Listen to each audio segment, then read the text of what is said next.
இந்த கதை சிலர் கேட்கலாம். பக்கத்திலிருந்து பார்த்த மாதிரி நீங்கள் சொல்லுகிறீர்களே, இப்படித்தான் நிகழ்ந்தது என்பது எப்படி தெரியும் என்று. கிருஷாந்தியை வன்புணர்வு செய்த இராணுவ வீரரின் வாக்குமூலம் இது.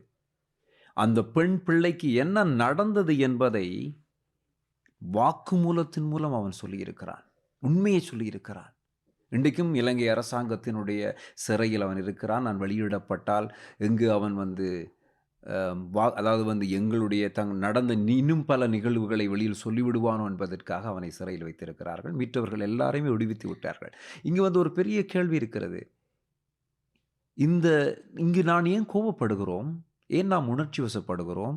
ஏன் நீங்கள் ஒரே எமோஷனல் அண்ட் கோபமாகவே நீங்கள் பேசுகிறீர்கள் என்று எங்கள் மக்கள் எங்களை பார்த்து கேட்கிறார்கள் அல்லவா?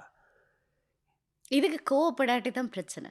அதாவது உன் நிலத்தைச் சேர்ந்த ஒரு பெண். அவளை வன்புணர்வு செய்தவனுடைய சாட்சியம். இந்த சாட்சியத்திற்கு பிறகு இந்த உலகம் எப்படி அமைதியாக இருக்கிறது? இன்றைக்கு இந்த கிருஷாந்திக்கு நியாயம் கிடைத்திருக்கிறதா என்றால் இல்லை.